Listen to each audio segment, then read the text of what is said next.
Bonjour mes élèves, comment allez-vous? Nous sommes le 11 mars 2020. Aujourd'hui, nous allons compléter explication. On était 6. La tête, bonjour, ça va, nous revoilà. Avec la négation. Précédemment, on a dit la phrase structure 2. Sujet plus verbe plus complément.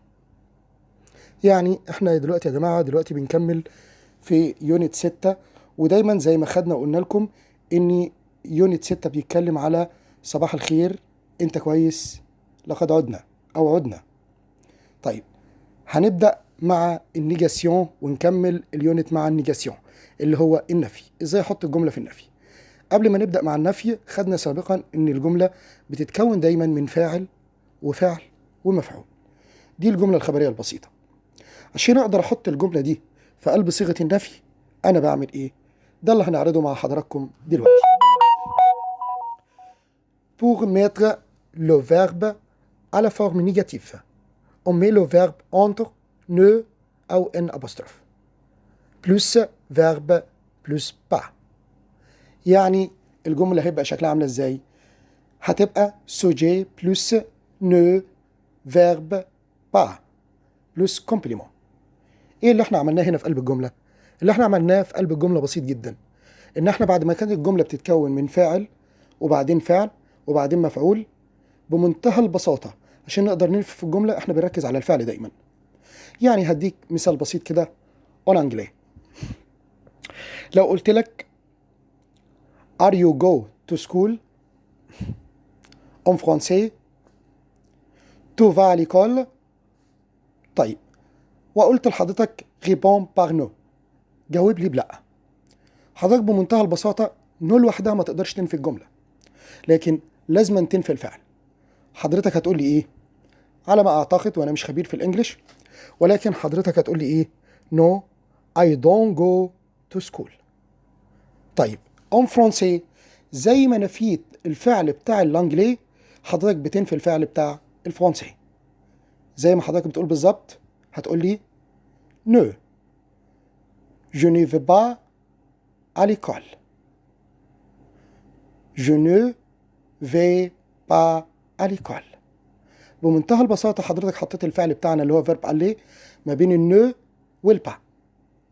طيب هنكمل وناخد المثال اللي موجود عندنا على التابلو وموجود قدامكم دوت. جيم لو جاتو. هيجي لك في قلب الجملة يا إما جاوب بلأ يا إما مي لو فيرب على فورم نيجاتيف. يعني ببساطة عشان تحط الجملة دي في النيجاتيف هتقول لي إيه؟ جو نيم با. حطيت فيرب إيمي اللي إحنا خدناه بمعنى يحب هتقول لي نيم با. نيم با لو جاتو. يعني حضرتك بتقول لي أنا لا أحب الجاتو. طيب ده بالنسبة للنفي العادي. عندنا بعض الملاحظات على النفي ودي اللي هنقولها دلوقتي. S'il vient après le verbe les articles partitifs زي de la de l'apostrophe des. Les articles indéfinis زي un, une, des. On remplace ces articles par de أو دي أبوستروف. طب امتى نستخدم الدي أبوستروف؟ كل مو commence par les voyelles. يعني ايه الكلام اللي احنا قلنا دوت؟ قلنا لحضرتك لو جه بعد الفعل اللي هو لسه ما حطيتوش في النفي أداة تجزئة اللي احنا قلنا عليهم أو السبعة اللي موجودين قدام حضرتك على التابلو ده، وقلنا لحضرتك لو جت أداة تجزئة اللي هم 4 احنا درسناهم أو جت أداة نكرة اللي هم ال3 اللي احنا درسناهم، بنعمل إيه؟ بنستبدل لما نيجي نحول الجملة للنفي نستبدل ال7 أدوات دول بالدو أو الدي أبوستروف. طيب إمتى يا مسيو بستخدم الدي أبوستروف؟ بستخدم الدي أبوستروف لو جت أول الكلمة اللي هي كومبليمون حرف متحرك. طيب حضرتك فكرنا بالحروف المتحركة، هقول لحضرتك حاضر. قلنا حرف الأ، أ، I, O, U, Y. E أو أش أو أش. طيب اديني مثال وحضرتك حله معايا. اكتب معايا يا بابا في قلب الكاييه بتاعتك، وهنقول لحضرتك المثال كالتالي. بقول لحضرتك هنا tu as un livre. tu as un livre. طيب حضرتك لما تيجي تحطها ده سؤال، réponds par non. طيب حضرتك حطه لي بقى او جاوب لي بنو. هنقول اول حاجه نو، وبعدين هنقول لحضرتك بالتفصيل الت في حاله الكيستيون بقلبها في حاله الريبونس لجو، زي الانجليه كده ما حضرتك بتقول اليو بقلبها لاي والاي بقلبها اليو، نفس الحكايه بالظبط. يبقى الت هتتحول لجو، وبعدين الفيرب اللي هو فيرب افوار بحطه ما بين النو والبا، بحطه ما بين النو والبا. يعني هيبقى الإجابة عاملة إزاي؟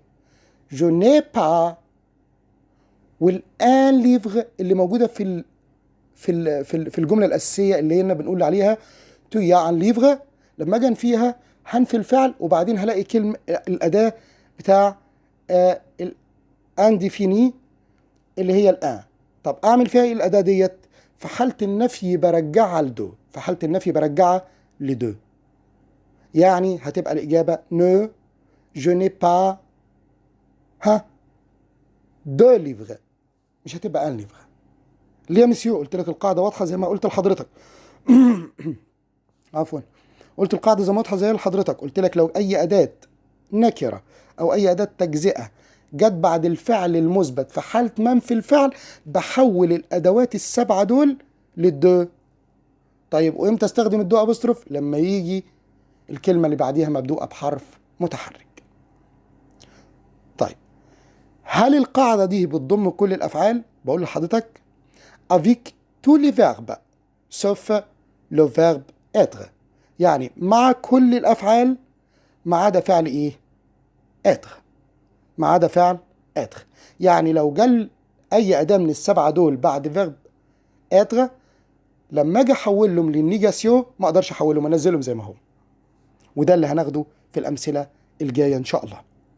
طيب إحنا درسنا الفيتور بوش. طيب عاوزين ناخد النيجاسيون في قلب المستقبل القريب. طيب احنا خدنا الفيتور بوش، الجملة بتاعته بتتكون من ايه؟ قلنا لحضرتك السوجي بلس فيرب aller. طب فيرب aller هنا بمعنى ايه؟ بمعنى will، يعني سوف. الله، حضرتك مش قلت لي ان فيرب aller بمعنى جو؟ ما انا قلت لحضرتك فيرب aller بمعنى جو لو جه بعديه حرف جر، لكن لو جه بعديه فيرب اللي هو الفيرب الاساسي في الانفينيتيف حضرتك بتحطه بمعنى سوف. والمثال قدام حضراتكم اهو، بنقول لك لو عاوزين ننفي جملة المستقبل القريب بنحط فيرب aller entre ne pas. طب والفيرب الاساسي يا مسيو اللي هو مثلا زي فيزيتي اللي موجود في الجملة ما نفوش؟ لا ما تنفوش، انت بتنفي فعل سوف اللي هو فيرب aller. وخدنا حضرتك قدامك مثال اهو، بنقول je ne vais pas visiter mon ami. وضحت قدامك؟ طيب بكده هنكمل الفيديو على صفحة تانية. شكرا لحضراتكم.